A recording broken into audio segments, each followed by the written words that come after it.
اللہ اکبر اللہ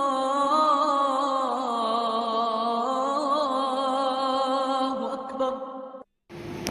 بسم اللہ الرحمن الرحیم، نحمده ونصلی علی رسوله الکریم، اما بعد، اعوذ باللہ من الشیطان الرجیم، بسم اللہ الرحمن الرحیم، سبحانک لا علم لنا الا ما علمتنا انک انت العلیم الحکیم، وقال تعالی ذکر فإن الذکرى تنفع المؤمنین، وقال تعالی ومن يرد الله به خيرا يفقهه في الدين، وقال عليه الصلاة والسلام ومن يرد الله به خيرا يفقهه في الدين، وقال عليه الصلاة والسلام من سلك طريقا يطلب فيه علما سلك به طريقا إلى الجنة، او كما قال علیہ الصلاۃ والسلام۔ دیکھیے، اللہ رب العزت کا احسان ہے، کرم ہے، فضل ہے کہ اللہ رب العزت نے آپ لوگوں کو وہ علم حاصل کرنے کی یا علم سکھانے کی توفیق عطا فرمائی ہے جو علم لے کر اللہ رب العزت نے رسول اللہ صلی اللہ علیہ وسلم کو اس دنیا میں بھیجا ہے۔ آپ لوگوں کا تعلق اس علم سے ہے جس کو رسول اللہ صلی اللہ علیہ وسلم لے کر اس دنیا میں آئے تھے۔ تو گویا رسول اللہ صلی اللہ علیہ وسلم سے آپ لوگوں کا ایک خاص تعلق اور ایک خاص نسبت ہے۔ اس خاص تعلق اور اس خاص نسبت پر جتنا شکر ادا کریں کم ہے۔ اللہ رب العزت نے آپ حضرات کو دینی ماحول میں رکھا ہے، بددینی بے دینی کے ماحول سے نکال لیا ہے۔ اس کا کتنا شکر اور احسان ہے۔ پتہ نہیں کتنی قوم کی بچیاں ہیں، وہ پتہ نہیں کہاں کہاں بیچاری کس کس ماحول میں ہیں، وہ چاہ کر بھی اس ماحول سے نہیں نکل پا رہی ہیں۔ تو اللہ کا شکر ادا کرنا چاہیے کہ آپ لوگوں کو علم دین حاصل کرنے کے لیے چنا ہے، اور آپ لوگ علم دین حاصل کر رہی ہیں، علم دین سیکھ رہی ہیں اور سکھا رہی ہیں۔ دنیا کے تمام لوگوں میں سب سے بہترین اور اچھے لوگ ہیں آپ لوگ۔ آپ صلی اللہ علیہ وسلم کا فرمان اور ارشاد ہے، آپ فرماتے ہیں خیرکم من تعلم القرآن وعلمہ، کہ دنیا کے تمام لوگوں میں سب سے بہتر اور اچھے کون لوگ ہیں؟ جو قرآن کا علم سیکھیں اور سکھائیں۔ تو یہ رسول اللہ صلی اللہ علیہ وسلم کا فرمان ہے آپ لوگوں کے سلسلے میں کہ آپ لوگ سب سے اچھے لوگ ہو، دنیا کے سب سے بہترین لوگ ہو۔ تو سب سے اچھے لوگ جو ہوتے ہیں ان کا بھی ان کی کچھ حیثیت مقام ہوتی ہے معاشرے کے اندر، ان کی کچھ ذمہ داریاں ہوتی ہیں معاشرے کے اندر۔ ہم کو اپنی اس ذمہ داریوں کو نبھانا چاہیے، اپنی اس حیثیت اور مقام کا لحاظ کر کے زندگی گزارنا چاہیے۔ جتنا صاف ستھرا کپڑا ہوگا، ذرا سا بھی کوئی داغ دھبا اس پر لگے گا تو فوراً نمایاں ہو جائے گا، نظر آ جائے گا۔ تو ایسے ہی آپ حضرات ہیں ماشاءاللہ، معاشرے کے سب سے کلین اور کریم لوگ ہیں، اچھے لوگ ہیں۔ اب معاشرے اور سماج کی خرابیوں اور برائیوں سے اپنے آپ کو بچانا یہ آپ کی ذمہ داری ہے۔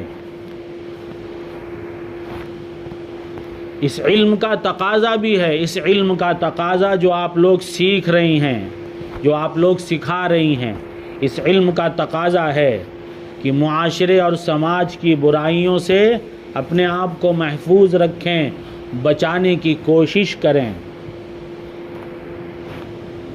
کیونکہ خدا نخواستہ اگر ہم نے معاشرے کی ان برائیوں اور سماج کی برائیوں سے بچانے کی کوشش نہیں کی تو یہ ان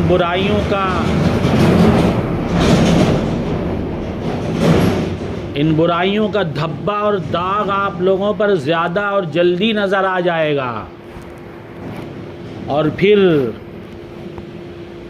یہ آپ حضرات کا معاشرہ یعنی یہ دینی معاشرہ اور ماحول، اس پر ایک بدنما داغ لگ جائے گا۔ یہ اچھی بات نہیں ہے کہ ہم اپنے ماحول اور معاشرے پر، یہ دینی ماحول اور معاشرہ ہے جس ماحول معاشرے میں ہم الحمدللہ آج یہاں بیٹھے ہیں، اس معاشرے اور اس ماحول کے اوپر کسی قسم کا داغ اور دھبا لگنے دیں۔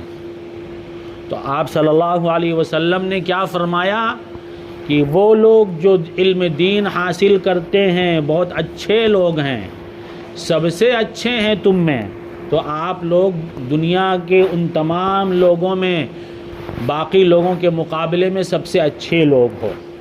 اپنی سچائی کا لحاظ کرتے ہوئے زندگی گزارنا چاہیے۔ ایک بات یاد رکھیے، علم دین ہم حاصل کر رہے ہیں تو علم دین حاصل کرنے کے سلسلے میں ہمیں اپنی نیتوں کو درست رکھنا چاہیے، درست رکھنا پڑے گا۔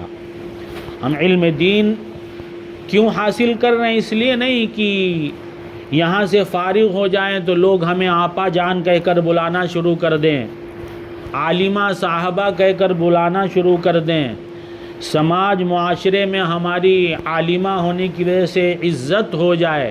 نہیں، یہ نیت اگر ہے تو یہ نیت ہماری اچھی نہیں ہے، ہماری نیت یہ صحیح نہیں ہے۔ اپنی نیتوں کو ہمیں درست رکھنے کی ضرورت ہے۔ ہم علم دین کیوں حاصل کر رہے ہیں؟ اللہ رب العزت کو راضی کرنے کے لیے علم دین حاصل کر رہے ہیں۔ علم دین کیوں حاصل کر رہے ہیں؟ اللہ رب العزت کے ہم سے کچھ مطالبات ہیں، اللہ رب العزت کے کچھ احکامات ہیں جن کے ہم مکلف ہیں۔ ہم ان مطالبات کو جان کر ان کے مطابق زندگی گزارنے کی کوشش کریں گی۔ کیوں؟ تاکہ اللہ رب العزت ہم سے راضی اور خوش ہو جائیں۔ اللہ رب العزت نے ہمیں دنیا کے اندر بھیجا ہے اپنی اطاعت اور فرما برداری والی زندگی گزارنے کے لیے۔ اب اطاعت اور فرما برداری جب ہمیں پتہ ہی نہیں ہوگی تو ہم زندگی کیسے گزاریں گے؟ تو علم اسی لیے ہم حاصل کر رہے ہیں تاکہ اللہ کی اطاعت والے کام ہمیں پتہ چل جائیں۔ اللہ رب العزت نے جن باتوں کا ہمیں مکلف بنایا ہے ان باتوں کو ہم جان کر اس کے مطابق زندگی گزارنے والے بن جائیں۔ اللہ رب العزت نے ہمیں بہت سی باتوں سے منع فرمایا ہے۔ ہمیں علم حاصل معلوم نہیں ہوگا، ہمیں پتہ نہیں ہوگا کہ کن باتوں سے منع کیا ہے تو ہمارے لیے بچنا مشکل ہو جائے گا۔ ایک اجنبی راستہ ہو جس پر ہم کبھی گئے نہ ہوں تو ہم اس راستے میں بھٹک سکتے ہیں، راستے کی تکلیف دینے والی چیزوں سے ہم بچ نہیں سکتے، ان تکلیفوں میں مبتلا ہو سکتے ہیں۔ اور اس کے برخلاف جب ہمیں راستے کا علم ہوگا، وہاں کی اونچ نیچ سے ہمیں ان اونچ نیچ کا ہمیں پتہ ہوگا تو ہم راستے کی تکلیف دہ چیزوں سے بچ جائیں گے اور راستے کی مشکلات سے ہم اپنے آپ کو بچا لے جائیں گے۔ تو ایسے ہی ہم علم اس لیے حاصل کر رہے ہیں تاکہ جو اللہ رب العزت نے جن باتوں سے ہمیں منع کیا ہے ہم کو پتہ ہو اور پھر ہم ان سے بچ کر زندگی گزاریں۔ اس لیے کہ اللہ کا حکم ہے کہ اپنے آپ کو جہنم کی آگ سے بچانے کی فکر اور کوشش کرو۔ اب ہمیں جب پتہ نہیں ہوگا جہنم والے اعمال کون سے ہیں تو جہنم سے بچنا ہمارے لیے مشکل ہو جائے گا۔ جہنم والے اعمال کا جب ہمیں علم ہوگا تو ہمارے لیے اس سے بچنا آسان ہو جائے گا۔ تو علم ہم اس لیے حاصل کریں، عمل کی نیت ہو۔ علم نافع وہی ہوتا ہے جس پر انسان علم حاصل کرنے کے بعد عمل پیرا ہو جائے۔ ہمیں علم حاصل ہو گیا، نماز ہم پر فرض ہے، تو اب نماز کا ہم اہتمام کرنے والے بن جائیں۔ ہمارے گھر کے لوگ، ہمارے محلے پڑوس کے لوگ یہ ہم کو ہماری تعریف کریں کہ ماشاءاللہ فلانی بچی جو مدرسے میں اصلاح البنات میں پڑھنے جاتی ہے، نماز کی بڑی پابند ہے، جب سے مدرسے میں جانا آنا شروع کیا نماز میں وہ کوتاہی نہیں کرتی۔ مدرسے عمل، آپ جب اپنے علم پر عمل کرنے والی بنیں گی تو مدرسے کی نیک نامی کا ذریعہ بن جائیں گی، اپنے اساتذہ اور پڑھانے والے والیوں کی نیک نامی کا ذریعہ بنیں گی۔ لوگ کہیں گے واہ ماشاء اللہ، مدرسے میں لوگ بچیوں کی تربیت اچھی کرتے ہیں، ان کی دینی تربیت کرتے ہیں، ان کو اعمال کی طرف راغب کرتے ہیں۔ تو علم حاصل اسی لیے کیا جاتا ہے کہ اپنے علم پر ہم عمل پیرا ہوں، وہی علم انسان کو نفع دیتا ہے۔ علم نافع وہی کہلاتا ہے جس پر عمل کیا جائے۔ علم حاصل کر کے اس پر عمل پیرا نہ ہو تو پھر وہ علم نافع نہیں، علم مضر ہے، علم ضار ہے، نقصان دہ علم ہے۔ اور اللہ نے علم نافع کی تعریف فرمائی ہے، علم نافع کی اضافے کا اللہ رب العزت نے دعا سکھائی ہے ہم کو اور آپ کو۔ تو نیت ہماری کیا ہونی چاہیے؟ جو ہم پڑھیں گے اس پر عمل کرنے کی کوشش کریں گے، عمل پیرا ہوں گے، تو اپنی نیتوں کو ہم درست کر لیں۔ ہمیں پتہ چل گیا اللہ کا حکم ہے کہ ہمارے جو محرمات ہیں، محارم ہیں، ہم کو حکم ہے کہ ہم ان سے دور رہیں، ان سے پردہ کریں۔ تو اب بے پردگی والی زندگی نہیں گزاریں۔ جو ہمارے نامحرم غیر محرم لوگ ہیں ہم ان کے سامنے نہیں آئیں۔ بڑا سخت وبال ہے، بہت سخت گناہ ہے، اللہ رب العزت ناراض ہوتے ہیں۔ اللہ رب العزت نے قرآن مجید میں جہاں نماز کا حکم دیا، روزے کا، حج کا، زکوٰۃ کا حکم فرمایا ہے، وہیں اللہ رب العزت نے پردے کا بھی حکم نازل فرمایا ہے کہ بہنوں بیٹیوں پردہ کرو، بے پردگی سے اپنے آپ کو بچاؤ۔ تو بے پردگی بہت خطرناک چیز ہے، انسان کا دین ایمان تباہ ہو جاتا ہے۔ ہر گناہ سے اپنے آپ کو بچانے کی کوشش کرے، تمام گناہ سے، جتنے گناہ ہیں سب اللہ رب العزت کو ناراض کرنے والے ہیں، انسان کو جہنم کی طرف لے جانے والے ہیں، اور اللہ رب العزت نے ہمیں جہنم سے بچنے کا حکم دیا ہے۔ اس لیے اپنے آپ کو گناہ نافرمانی سے بچانے کی کوشش کریں۔ انسان ہے، انسانیت کے تقاضے سے خدا نخواستہ گناہ نافرمانی ہو جائے تو فوراً توبہ کرنا چاہیے، اللہ رب العزت سے معافی مانگنا چاہیے، گناہ کر کے اس پر اڑے نہیں رہنا چاہیے، اصرار نہیں کرنا چاہیے۔ آپ صلی اللہ علیہ وسلم نے ارشاد فرمایا کل بنی آدم خطاؤون وخیر الخطائین التوابون۔ تمام بنی آدم، تمام انسان وہ ایسے ہیں ان سے غلطی کا صدور ہو سکتا ہے، وہ کیا ہیں، خطا کر سکتے ہیں، لیکن ان میں اچھے اور بہترین لوگ کون ہیں؟ غلطی کر کے اڑ جائیں، غلطی کو بار بار کرتے رہیں، اس کی طرف توجہ ہی نہ کریں، فرمایا نہیں، بہترین خطا کار اور غلطی کرنے والے وہ لوگ ہیں، فرمایا خیر الخطائین التوابون، بہترین غلطی کرنے والے وہ لوگ ہیں جو خوب بار بار توبہ کرنے والے ہوں۔ اور اللہ رب العزت کو توبہ بہت پسند ہے، اللہ رب العزت توبہ کو پسند کرتے ہیں، پسند فرماتے ہیں، اللہ رب العزت توبہ کو پسند فرماتے ہیں۔ قرآن مجید میں اللہ فرماتے ہیں ان اللہ یحب التوابین، اللہ کن سے محبت کرتے ہیں؟ اللہ رب العزت توبہ کرنے والوں سے محبت کرتے ہیں، قربان جائیے، 1000 بار قربان جائیے۔ دنیا میں لوگ جو غلطی کرے اور غلطی پر اصرار کر لے، یعنی بار بار غلطی کرے اور پھر معافی مانگے، پھر غلطی کرے پھر معافی مانگے، تو پھر ایسے سے نفرت کرتے ہیں کہ کیسا عجیب گھٹیا انسان ہے، بار بار ایک کام کرتا ہے پھر معافی مانگتا ہے، ذرا بھی شرم حیا نہیں ہے اس کو۔ ہمارے معاشرے کے لوگ، ہم ہی لوگ ایسا کریں گے؟ لیکن اللہ رب العزت کی ذات عالی بڑی بندوں کے اعمال کی قدردان ہیں، بندوں سے بہت محبت فرماتے ہیں، دنیا کی تمام ماؤں سے زیادہ اپنے بندوں سے محبت فرماتے ہیں اللہ رب العزت۔ اس لیے ان بندوں کے ساتھ جو بندہ اللہ سے بار بار جو اگر غلطی ہو تو توبہ کر لے، پھر غلطی ہو پھر توبہ کر لے، اللہ اس کو پسند فرماتے ہیں۔ حدیث شریف میں واقعہ لکھا ہے کہ غلطی کرنے والے سے اللہ رب العزت کیسے، کتنا اور کس طرح، وہ تو ہمارے اور آپ کے سمجھانے کے لیے لکھا ہے۔ فرمایا اس کی مثال ایسے جیسے کوئی آدمی سفر پر، لمبے سفر پر نکلا اونٹنی پر سوار ہو کے، اور اس اونٹنی پر اس نے کیا ہے اپنا سب کھانے پینے کا سامان رکھ لیا اور تنہا سفر میں نکلا۔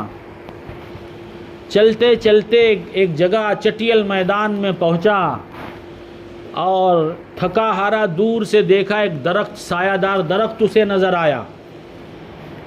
درخت جب نظر آیا تو اس نے وہاں آرام کرنے کے لیے ذرا لیٹ گیا، کیونکہ سفر کرتے ہوئے تھک گیا تھا۔ لیٹ گیا، آنکھ لگ گئی اس کی۔ اس نے اونٹنی کو چھوڑ دیا تھا کہ ذرا وہ چرور لے، کھا پی کے پیٹ بھر لے، تازہ دم وہ بھی ہو جائے۔ لیکن جب سو کر اٹھا، آنکھ کھلی تو دیکھا اونٹنی غائب، اور صحرا ہے، لق و دق میدان ہے، کہیں کچھ ہے نہیں کھانے پینے کا، پانی وانی کے اسباب۔ اب بیچارہ گھبرا کر یہاں وہاں اونٹنی کو تلاش کرنا شروع کر دیا۔ تلاش کر کے جب تھک گیا اور پھر اب یہ سمجھ لیا کہ اب تو موت آنی ہے، کیونکہ جانے کا جو سبب ذریعہ تھا اونٹنی وہ غائب ہو گئی، زندگی کے بچانے کے جو ساز و سامان تھے، کھانے پینے کے اسباب، وہ سب بھی اونٹنی پر تھے۔ اب تو بھوکا پیاسا مرنا ہی ہے۔ سوچا چلیں اسی پیڑ کے نیچے، اسی سایہ دار درخت کے نیچے، وہیں جان دے دیں گے، کیا ہے۔ اور لیٹ گیا ایسے ہی جان دینے کے لیے سے کہ اب تو جان جانی ہے ہماری۔ پھر اس کی اس بیچ میں اس کو نیند لگ گئی، سو گیا وہ انسان۔ آنکھ نیند کھلی اچانک، جب تھوڑی دیر سونے کے بعد کتنا سوئے گا انسان، سوتے سوتے ایک وقت آتا ہے نیند خود بخود کھل جاتی ہے۔ آنکھ کھلی تو دیکھا اونٹنی پوری ساز و سامان کے ساتھ حاضر ہے۔ بہت خوش ہوا، بہت خوش ہوا۔ اب سوچ لیجئے کتنا خوشی ہوئی ہوگی اس کو، جس کو اپنی جان کے لالے پڑ گئے تھے اور جس نے یہ سمجھ لیا تھا کہ اب تو ہمیں مرنا ہے، ایک طرح اسے نئی زندگی مل گئی، تو سوچئے کتنا خوش ہوگا۔ مارے خوشی کے وہ اللہ رب العزت کا شکر ادا کرنے کے لیے وہ یہ کہنا، اس کو کہنا یہ تھا اللہم انت ربی وانا عبدک، یہ کہنا تھا۔ تو کیا کہہ دیا مارے خوشی کے، شدت فرح کے، زبان لڑکھڑا گئی، کہہ دیا اللہم انا ربی وانت عبدی، کیا کہہ دیا کہ اے اللہ میں تیرا رب ہوں، تو میرا بندہ ہے۔ اتنا خوش ہو گیا۔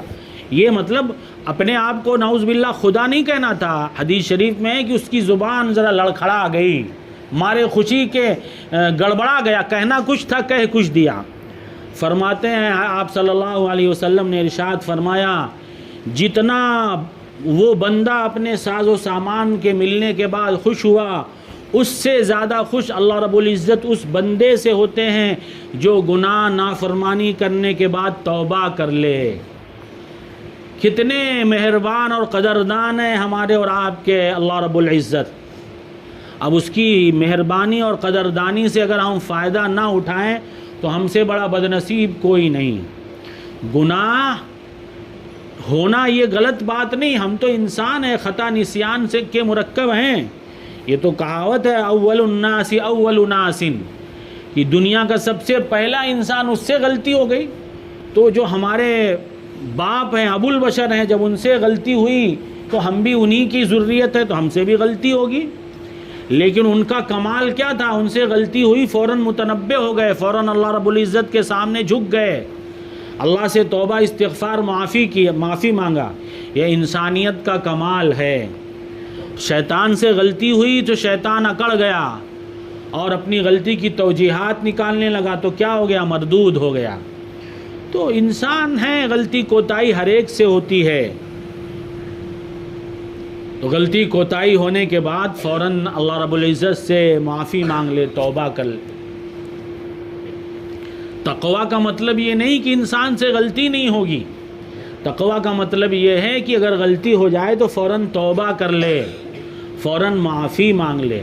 تو بہرحال ہم انسان ہیں، غلطی کوتاہی ہو، کبھی بھی کوئی گناہ نافرمانی ہو جائے، فوراً اللہ کے سامنے جھک جائے، عاجزی کرے، پروردگار ہم کمزور ضعیف بندے اور بندی ہیں، نفس و شیطان کے آگے ہماری نہیں چلتی، وہ ہم پر غالب آ جاتے ہیں، ہمیں معاف کریے اور آئندہ ہمیں گناہ سے بچنے کی توفیق دے دیجئے۔ تو بہرحال ہم جو علم حاصل کریں اس پر عمل کرنے کی کوشش کریں، اس پر عمل کرنے کی نیت ہم اپنی صحیح کر لیں، اور خاص طور سے ستر یعنی پردے کا خوب اہتمام کریں۔ یہ بے پردگی اچھی بات نہیں ہے، بے پردگی انسان کو جہنم تک لے کے چلی جاتی ہے، اور بے پردگی پر عجیب عجیب سخت سخت گناہ اللہ رب جو ہے اللہ کی طرف سے خوب پکڑ اور اس پر عذاب ہیں۔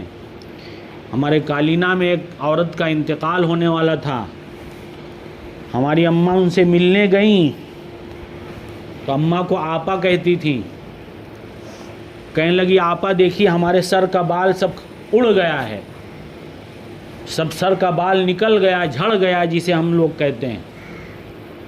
پھر خود ہی کہنے لگی، وہ عورت خود ہی کہنے لگی، اصل میں ہم جو ہے نا سر اپنا ڈھانکتے نہیں تھے تو فرشتوں نے ہمارے سب بال نوچ لیے۔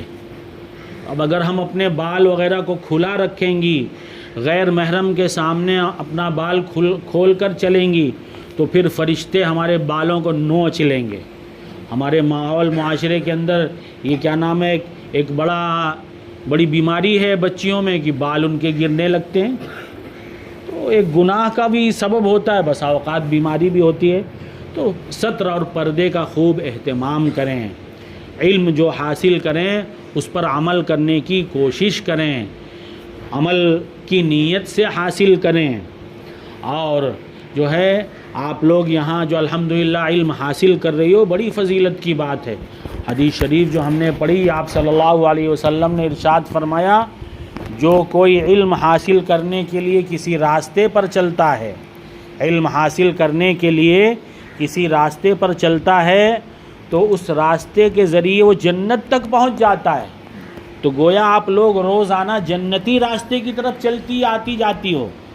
بتائیے کتنی بڑی فضیلت کی بات ہے کہ ماشاءاللہ آپ علم جو حاصل کرنے آ رہی ہو تو یہ چھتہی کے راستوں پر نہیں چل رہی ہو، جنت کے راستے پر چل رہی ہو۔ اب اس جنت کے راستے کی حفاظت آپ کی ذمہ داری ہے۔ اب اس راستے پر چل کر جنت تک اگر آپ نے اپنے آپ کو پہنچا لیا تو بڑی خوش نصیبی کی بات ہے، اور خدا نہ خواستہ اس راستے پر چلنے کے بعد بھی جنت تک اپنے آپ کو نہیں پہنچا سکی۔ ایک راستہ ہے، ہمیں پتہ ہے، مثال کے طور پر یہ راستہ مہلی جا رہا ہے، ہم مہلی کے راستے پر چل رہے ہیں، لیکن اب پتہ چلا بیچ میں ادھر ادھر الٹے سیدھے موڑ ہیں، ہم ان موڑ میں سے کسی اور موڑ پر ہم نے اپنے آپ کو گھما لیا، اس طرف ہم مڑ گئیں، تو اب ظاہر ہے مہلی نہیں پہنچ پائیں گے آپ۔ تو ایسے ہی یہ جنتی راستہ اللہ رب العزت نے آپ حضرات کو دیا ہے ماشاءاللہ۔ اب اگر اس سیدھے راستے کو پکڑی رہیں اور جنتی راستے کو اختیار کر کے زندگی گزارتی رہیں تو جنت تک پہنچ جائیں گی انشاءاللہ۔ تو اس راستے کی قدر کریں اور اس راستے کے جو حقوق ہیں اس کو ادا کرنے کی فکر اور کوشش کریں۔ اور فرمایا آپ صلی اللہ علیہ وسلم نے کہ فرشتے اپنے پروں کو بچھاتے ہیں طالب علم کے راستے میں، طالب علم کے راستے میں ان سے محبت کی وجہ سے بچھاتے ہیں کہ واہ یہ کیسے اچھے لوگ ہیں، کیسا اچھا علم حاصل کر رہے ہیں، وہ علم جو اللہ رب العزت نے رسول اللہ صلی اللہ علیہ وسلم کو دیا تھا، رسول اللہ صلی اللہ علیہ وسلم کو لے کر بھیجا تھا دنیا میں پھیلانے کے لیے، یہ لوگ ماشاءاللہ وہ علم حاصل کر رہے ہیں، تو فرشتے بتائیے کتنی عزت اور مرتبہ اور مقام آپ لوگوں کا ہے کہ فرشتے آپ لوگوں کی جو خوشی میں، آپ لوگوں کی محبت میں اپنے پروں کو بچھا دیتے ہیں۔ اور فرمایا آپ صلی اللہ علیہ وسلم نے، عالم جو ہوتا ہے زمین و آسمان کی تمام چیزیں اس کے لیے دعائے مغفرت کرتی رہتی ہیں، عالم جو اپنے علم پر عمل کرنے والا ہو، علم حاصل کر کے اب علم پر عمل نہیں کر رہا ہے، عالم ہونے کے بعد بھی بے عمل ہے، بد عمل ہے، تو پھر وہ اس میں شامل نہیں۔ عالم با عمل، علم حاصل کر کے اپنے علم کا اس نے کچھ لحاظ رکھا ہے، اپنے علم کا کچھ پاس رکھ کر اس علم پر عمل کرنے کی کوشش اور فکر کیا ہے، تو اس کے لیے کیا ہوتا ہے؟ فرمایا آپ صلی اللہ علیہ وسلم نے فرمایا زمین و آسمان کی تمام چیزیں اس کے لیے دعائے مغفرت کرتی رہتی ہیں، مچھلیاں پانی کے اندر اس کے لیے دعائے مغفرت کرتی ہیں۔ سوچ لیجئے کتنا اعزاز کی بات ہے، کتنے بڑے اعزاز کی بات ہے۔ عالم زندگی اچھی گزار رہا ہے، اپنے علم کے مطابق عمل کر رہا ہے اور علم دین کو لوگوں تک پھیلانے کی کوشش کر رہا ہے، تو پھر بغیر کچھ کیے ہوئے اس کے نام اعمال میں بہت ساری نیکیاں جمع ہو جائیں گی۔ تو کتنی بڑی فضیلت کا مقام ہے، اس فضیلت کو ہمیں اپنی باقی رکھنے کی کوشش اور فکر کرنا چاہیے۔ اور ہماری وہ بچیاں جو ماشاءاللہ قرآن مجید ابھی سیکھ رہی ہیں، قرآن مجید سیکھ رہی ہیں، بہت اچھی بات ہے۔ قرآن مجید سیکھنا بھی بڑی فضیلت کی بات ہے۔ قرآن مجید جو ناظرہ پڑھ رہی ہیں، جب ان کا ناظرہ مکمل ہوتا ہے تو ان کے والدین کو ان کو بھی خوب نیکیاں ان کو لکھی جاتی ہیں، بڑی نیکیاں ان کو عطا کی جاتی ہیں۔ اور اس کے بعد اور اگر انہوں نے کیا حفظ قرآن شروع کر دیا، حافظہ بننے کی کوشش کیا اور اس کوشش میں کامیاب ہو گئیں اور حافظہ بن گئی، تو پھر حدیث شریف میں ہے ان کے والدین کو تاج پہنایا جائے گا۔ کیسا بہترین اچھا اور عمدہ تاج ہوگا کہ دنیا کے یہ جو ہیں سورج اور چاند کی روشنی ان کے سامنے پھیکی اور ماد پڑ جائے گی۔ حدیث شریف میں ہے جب ان کے والدین کو جنہوں نے کوشش اور محنت کیا تھا، جو سبب بنے تھے، ان کو اتنا مقام اور مرتبہ دیا جائے گا، تو ذرا سوچو خود اس حافظ کا کیا مقام ہوگا، اس حافظ کا کیا مقام ہوگا۔ ہمارے گاؤں میں ہمارے پہلے ماشاءاللہ حفظ کے کئی درجے تھے۔ حفظ یہ اصلاح البنات یہاں تک جو اللہ نے پہنچایا ہے وہ حفظ ہی کی برکت سے پہنچا ہے، حفظ ہی کی برکت سے، کیونکہ صرف اس وقت صرف حفظ کی تعلیم ہوتی تھی، عربی کی تعلیم نہیں ہوتی تھی۔ لیکن پھر بیچ میں ایسی کیا بات آئی کہ حفظ کے سلسلہ ہی ختم ہو گیا۔ تو ہم چاہتے ہیں کہ ہماری وہ بچیاں ابھی جو ناظرہ پڑھ رہی ہیں یا انہوں نے قرآن ختم کیا، ہمت کریں، بتائیے فلسطین میں غزہ کے حالات آپ لوگوں کو پتہ ہی ہوں گے، 1 سال سے زیادہ ہونے والا ہے جہاں اسرائیل اور یہودی، یہ مردود لعنت جن پر اللہ نے کی ہے، یہ یہود جہاں بمباری کر رہے ہیں، جن کے پاس رہنے کے لیے، سر چھپانے کے لیے ٹھکانہ بھی نہیں صحیح ڈھنگ کا، کھانے کے لیے صحیح ڈھنگ کی غذائیں ان کو نہیں مل رہی ہیں۔ پتہ نہیں آپ لوگوں میں سے کسی نے دیکھا ہے نہیں دیکھا، ہم نے تو دیکھا ہے، ایک جو ہے چینل والے نے ایک چھوٹا سا بچہ تھیلے میں کچھ لیے جا رہا تھا، تو اس نے ٹی وی رپورٹر تھا، اس نے روکا، پوچھا بیٹا کیا ہے؟ تو کہہ رہا اس میں روٹی ہے، روٹی ہے۔ تو اس پوچھنے لگا کہاں روٹی مل گئی تم کو یہاں؟ تو ایک جھاڑی کی طرف اشارہ کیا، بڑی بڑے پتے کی جھاڑی تھی۔ وہ چھوٹا سا بچہ اپنی توتلی زبان میں کہہ رہا ہے وہاں ہے روٹی، وہاں ہے۔ جب اس رپورٹر نے اس کا تھیلا کھولا تو اس میں پتے بھرے تھے، پتے، ان پتوں کو بیچارہ روٹی کہہ رہا تھا، یعنی وہ پتے لے جا کر وہ کھاتا۔ پوچھا تم بھوکے ہو؟ کہنے لگا ہاں میں بھوکا ہوں۔ سوچئے پتے، ہم نے تو آپ نے واقعات صحابہ کرام کے سنے ہوں گے کہ صحابہ نے پتے کھائے، صحابہ نے وہ کھجور کی گٹلیوں کو چبا کر چوس کر انہوں نے زندگی گزاری، کئی دن گزارے۔ یہ آج اس 21ویں 22ویں صدی میں جو ترقی یافتہ دور ہے، اس دور میں بھی ان حضرات نے صحابہ کا نمونہ پیش کیا ہے۔ بیچ میں ہم نے اور آپ نے رمضان المبارک گزرا، ہم اچھی اچھی چیزوں سے افطاری کیا کرتے تھے. وہاں کے واقعات اخبارات میں سوشل میڈیا پہ آئے، وہ بیچارے گھاس واس ابال کر اس کے ذریعے وہ بیچاریاں وہاں کی مائیں بہنیں بیٹیاں سحری افطاری کیا کرتی تھیں. سوچئے ہمارے اور آپ پر اللہ کا کتنا احسان ہے. ان حالات میں ہم شکار ہیں. اللہ سب کی حفاظت فرمائے. سب کے لیے دعا کرنا چاہیے. جب بھی ہم نماز پڑھیں دعا کے لیے ہاتھ اٹھائیں تو ہم اپنے ان فلسطینی مجبور معذور اور بے کس بھائیوں ماں بہنوں کو ہمیں نہیں بھولنا چاہیے. اگر ہم ان کو بھول رہے ہیں تو ہم غدار ہیں. ہم اگر ان کو یاد نہیں کر رہے ہیں اپنے ان ماں بہنوں بیٹیوں کو اور اپنے ان جوانوں کو، ان جیالوں کو جو ہماری اور آپ کی طرف سے فرض کفایہ ادا کر رہی ہیں، وہ لوگ فرض کفایہ ادا کر رہے ہیں. مسجد اقصیٰ کی حفاظت کے لیے اپنے خون کی ایک ایک بوند سے وہ لوگ جو ہے اس کی حفاظت کر رہے ہیں. ہماری ذمہ داری ہم ان کو یاد رکھیں، ان کے لیے دعائیں مانگیں. تو میں کیا کہہ رہا تھا کہ دیکھیے صحیح ڈھنگ سے ان کو لیے کھانے پینے کے اسباب نہیں ہیں. صحیح ڈھنگ سے وہ کیمپوں میں زندگی گزاریں. کیمپ یعنی جانتی کیمپ مطلب خیمہ، جسے خیمہ کہہ لیجئے، خیموں میں زندگی گزار رہے ہیں. لیکن اس کے باوجود بھی ویڈیوز وہاں سے جب آتی ہیں کئی سو بیٹیاں، بہن بیٹیاں حفظ قرآن مکمل کر رہی ہیں. ایک دو ویڈیوز ابھی بھی ہمارے پاس ہے. ایک بچی نے پورا قرآن مجید بیٹھ کر مکمل سنایا.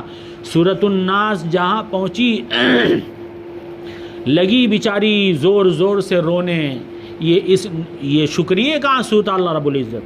وہ بہنیں بیٹیاں قرآن مجید حفظ کر رہی ہوں، قرآن مجید اپنے سینوں میں بسا رہی ہوں. وہ بہنیں بیٹیاں اپنی جو ہیں آبرو اور عزت کی حفاظت کر رہی ہوں.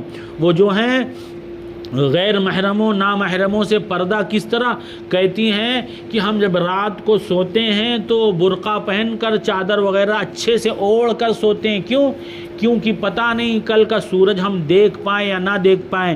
اسی حال میں اگر ہم شہید ہو گئے تو کم از کم بے پردگی نہیں ہوگی. ہم کو جب نکالا جائے گا تو ہم بے پردہ نہیں رہیں گے. قربان جائیے ہماری ان ماں بہنوں بیٹیوں پر جن کو اپنے پردہ کا، اپنی عزت اور عصمت کا اتنا لحاظ ہے. اور وہ کیسے حالات میں لحاظ ہے. ہم تو ماشاءاللہ سکون، چین، اطمینان سے زندگی گزار رہے ہیں. اس کے بعد بھی اگر ہم اللہ کے حکموں کی اطاعت نہ کریں، اللہ کے حکموں کو بجا نہ لائیں اور اللہ کے حکموں کو مطابق زندگی گزارنے کی کوشش نہ کریں، ہم اپنا آئیڈیل اور نمونہ صحابہ اور صحابیات کے بجائے یہ جو ہیں پڑوس ملک کی سیریل والوں کو بنا لیں تو ہمارے لیے بڑے افسوس کا مقام ہے. ہمارے لیے بڑے افسوس کا مقام ہے. اس لیے ہماری بہنوں اور بیٹیوں ہماری وہ بچیاں، میں درخواست کروں گا ان سے، ہماری خواہش ہے کہ واپس سے ہمارے اس مدرسے میں حفظ قرآن کا درجہ شروع ہو جائے. قرآن کی تعلیم، بھائی قرآن کی ناظرہ کی تعلیم تو الحمدللہ ہو رہی ہے. ہمیں کوشش کرنا چاہیے محنت سے پڑھیں، اچھا پڑھنے کی کوشش کریں. ہمارے اساتذہ، ہم کو پڑھانے والیاں جس ڈھنگ سے، اچھے ڈھنگ سے ہم کو پڑھا رہی ہیں، محنت کوشش کر کے اچھے ڈھنگ سے پڑھنے کی ہم کوشش کریں. تو میں کیا عرض کر رہا تھا کہ اللہ رب العزت نے حافظ لوگوں کا بڑا مرتبہ اور مقام رکھا ہے. کیا آپ لوگ یہ چاہتے ہیں کہ حفظ کا یہ مرتبہ اور مقام صرف لڑکے ہی لے کے چلے جائیں، آپ لوگوں کو نہیں ملے؟ یہ مقام ہماری بچیوں کو نہیں چاہیے؟ تو جب اگر چاہیے تو پھر کوئی بھی چیز محنت سے ملتی ہے، آرزو اور تمنا سے کوئی چیز نہیں ملتی. اس لیے ہم اپنی بچیوں سے جو ناظرہ وغیرہ بھی پڑھ رہی ہیں، یا ہمت کر کے بچیاں ہماری جو ایسا تو ہے نہیں کہ اگر آپ نے عالمہ کورس میں داخلہ لے لیا تو حافظ اس کے ساتھ نہیں ہو سکتی. حافظ ہونا کوئی بہت مشکل کام نہیں ہے. ہمارے والد صاحب سے متعلق ایک صاحب تھے، تاجر ہیں، تاجر. 2022 میں وہ حافظ ہوئے، بوڑھے ہو گئے تھے. 2022 میں وہ حافظ ہوئے، بوڑھے ہو گئے تھے، بوڑھے. تو میں نے ان سے پوچھا، عبد القادر بھائی نام ہے ان کا، عبد القادر بھائی آپ نے کب حفظ شروع کیا تھا؟ حفظ کب شروع کیا تھا؟ کہنے لگے مفتی صاحب ہم نے حفظ 1992 میں شروع کیا تھا۔ کب شروع کیا تھا؟ 1992 میں حفظ شروع کیا، اور حافظ کب ہوئے؟ 2022 میں۔ کتنا سال ہو گیا؟ 30 سال ہو گیا نا؟ 30 سال ہوا کہ نہیں ہوا؟ 30 سال میں لگے رہے 30 سال میں حافظ ہو گئے۔ حالانکہ تجارت بھی کر رہے ہیں، کام کاج بھی کر رہے ہیں۔ کہنے لگے ایک آیت 2 آیت جیسا بھی مجھ کو ہوتا تھا میں پڑھتا تھا، اور اپنا ایک استاذ متعین کر لیا تھا، ان کو سناتا تھا۔ ایک وہ آدمی جو دنیاوی کام کاج میں مشغول ہے، وہ ہمت ارادہ کوشش کرے وہ حافظ بن سکتا ہے۔ آپ حضرات نے تو ماشاءاللہ اپنا وقت ہی علم حاصل کرنے کے لیے دیا، آپ کیوں نہیں حاصل کر سکتے؟ قرآن حفظ نہیں کر سکتی؟ بادشاہ حافظ ہو سکتا ہے تو ہم اور آپ کیوں نہیں حافظ ہو سکتے؟ ہم نے واقعہ سنا اورنگزیب عالمگیر رحمۃ اللہ علیہ کے سلسلے میں، ان کا واقعہ۔ ایک بار آئے، اپنے والد صاحب شاہ جہاں سے کہا ابا خوش ہو جائیے آپ کا پوتا حافظ ہو گیا، ابا خوش ہو جائیے آپ کا پوتا حافظ ہو گیا۔ شاہ جہاں نے کہا بیٹا میں کاہے کے لیے خوش ہوں؟ تاج تو تم کو ملے گا، ہم کو تو ملے گا، دادا کو تو ملے گا نہیں۔ وہ تاج ابا کو ملتا ہے، ابا اماں کو، تم اس کے والد ہو، تم کو تاج ملے گا۔ اورنگزیب رحمۃ اللہ علیہ کچھ نہیں بولے، خاموشی سے چلے گئے۔ کچھ دن گزرا، کچھ دن گزرنے کے بعد واپس اپنے ابا کے پاس آئے، کہنے لگے ابا خوش ہو جائیے آپ کا بیٹا حافظ ہو گیا۔ یعنی ان کی وہ بات اورنگزیب رحمۃ اللہ علیہ کے دل کو ایسا لگی کہ انہوں نے کیا کیا، وہ خود اتنی بڑی حکومت کسی کو مغلیہ خاندان میں کسی کو نہیں ملی، اور اتنی زیادہ دنوں تک کسی نے نہیں کیا۔ اتنی بڑی حکومت کے بادشاہ ہونے کے باوجود ٹھان لیا کہ ہمیں حافظ قرآن بننا ہے، تو وہ حافظ ہو گئے۔ بادشاہ جس کو اتنی ذمہ داریاں ہوتی ہیں، ان ذمہ داریوں کے ساتھ ساتھ وہ حافظ بن سکتا ہے، تو ہما شما آپ جنہوں نے اپنے وقت ہی کو علم حاصل کرنے کے لیے، اب اپنا وقت ہم برباد نہیں کریں۔ خاص طور سے ہم اپنی بچیوں کو سے گزارش کریں گے کہ موبائل وغیرہ کے فتنے سے بہت دور رہیں۔ موبائل وغیرہ کے ذریعے بہت سارے ایسے گناہ ہوتے ہیں جو انسان کے لیے عذاب قبر کا ذریعہ بن جاتے ہیں، دنیا میں ذلت و رسوائی کا ذریعہ اور سبب بن جاتے ہیں۔ اس لیے اپنے آپ کو موبائل کے فتنے سے بچانے کی فکر اور کوشش کریں۔ موبائل سے میں وقت فضول بیکار برباد ہو جاتا ہے، اپنے ان اوقات کو علم حاصل کرنے میں خرچ کریں، والدین کی خدمت اطاعت میں خرچ کریں، بھائی بہنوں پر محبت شفقت میں خرچ کریں۔ کیوں اللہ کی نافرمانی میں ہم خرچ کریں؟ اللہ نے یہ زندگی ہمیں اپنی اطاعت اور رضا کے مطابق گزارنے کے لیے دیا ہے، ناراضگی نافرمانی میں گزارنے کے لیے نہیں دیا۔ اللہ فرماتے ہیں خلق الموت والحیات لیبلوکم ایکم احسن عملا۔ یہ زندگی ہم نے کیوں، زندگی اور موت کا یہ سلسلہ کیوں شروع کیا ہے؟ اس لیے شروع کیا ہے تاکہ ہم تمہاری آزمائش کریں، تمہیں جانچیں اور پرکھیں، دیکھیں اچھی زندگی کون گزارتا ہے۔ اچھی زندگی گزارنے کے لیے اللہ رب العزت نے یہ زندگی ہم کو اور آپ کو دی ہے، تو اس لیے اچھی زندگی گزارنے کی کوشش اور فکر کریں۔ چند باتیں ہم نے عرض کی، ایک تو کیا ہے، ہم اپنی نیتوں کو درست کر لیں، نیت اچھی کر لیں۔ ہم علم دین کیوں حاصل کر رہے ہیں؟ اللہ کو راضی کرنے کے لیے حاصل کر رہے ہیں، اور اس کے ساتھ ساتھ ہم علم کے مطابق عمل کرنے کی فکر اور کوشش کریں، کیونکہ جو علم کے مطابق عمل نہیں کرتا، اللہ رب العزت ایسے لوگوں کو گمراہ کر دیتے ہیں۔ اللہ نے قرآن مجید میں فرمایا افرأیت من اتخذ الہہ ہواہ واضلہ اللہ علی علم۔ آپ نے کیا ایسے لوگوں کو نہیں دیکھا جن لوگوں نے اپنی خواہشات نفس کو اپنا معبود بنا لیا، اپنی خواہشات نفس کے مطابق زندگی گزارنے کی کوشش کی؟ تو کیا کیا ہم نے؟ وَأَضَلَّهُ اللَّهُ عَلَىٰ علم، باوجود علم کے ہم نے ایسے لوگوں کو گمراہ کر دیا۔ تو اللہ سے گمراہی سے پناہ مانگنی چاہیے، علم کے مطابق عمل کرنا چاہیے۔ علم نافع وہی کہلاتا ہے جس کے مطابق عمل کیا جائے، اور اگر علم حاصل کیا ہم نے عمل نہیں کیا تو پھر وہ علم نافع نہیں کہلایا جائے گا، وہ علم مضر اور زار ہوگا۔ ایک اللہ والے نے اپنی اولاد کو نصیحت کی، فرمایا بیٹے دیکھو علم کی جو ہے لذت کو حاصل کر کے اور عمل کی مشقت کو چھوڑ مت دینا۔ علم میں ایک لذت ہے، علم حاصل کرنے میں مزہ ملتا ہے، لیکن عمل کرنے میں مشقت ہے۔ تو کیا فرمایا کہ بیٹے علم کی لذت کو لے کر عمل کی مشقت کو چھوڑ مت دینا۔ تو نماز وغیرہ کا خوب اہتمام کریے، زندگی شریعت و سنت کے مطابق گزارنے کی فکر کریے، خصوصاً لباس پہناوا یہ سب چیزیں شریعت کے مطابق ہماری ہو، کیونکہ آپ کا تعلق علم دین سے ہے۔ لوگوں میں آپ کو کیا ہے، اپنے آپ کو ایک نمونہ بنا کر پیش کرنا ہوگا تاکہ معلوم ہو علم حاصل کرنے والی کی زندگی اور ایک ان کی زندگی جو علم حاصل نہیں کرتے ان میں نمایاں فرق ہے۔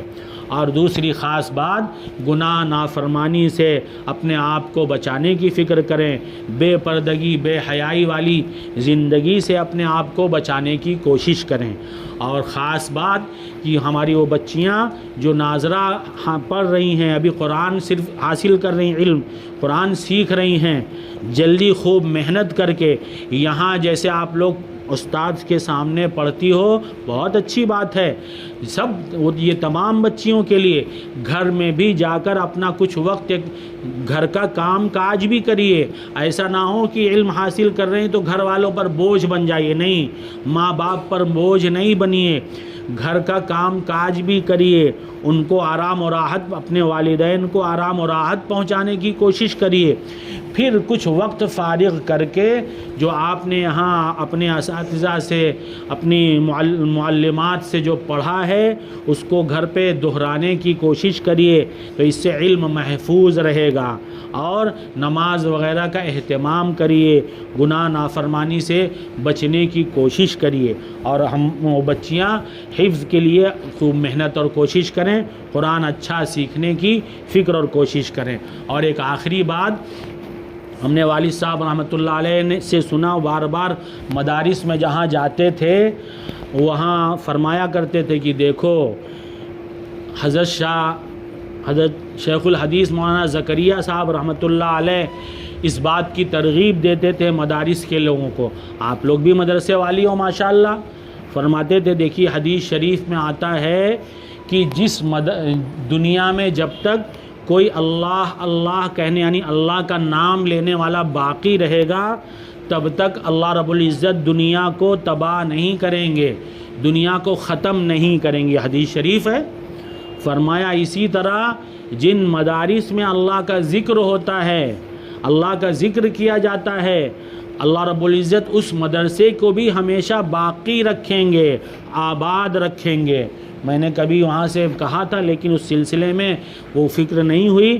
تو اب مدرسے میں جو ہے صبح میں کئے بجے مدرسہ شروع ہو جاتا ہے؟ 7:30 بجے مدرسہ بچیاں آ جاتی ہیں ماشاءاللہ۔ اس کے بعد دعا وغیرہ کا کچھ سلسلہ چلتا ہوگا، دعا جیسے ختم ہو جائے سب لوگ وہیں دعا کہاں پڑھائی جاتی ہے؟ ہاں مطلب کشادہ جگہ ہے نا، سب لوگ وہاں آ سکتے ہیں نا۔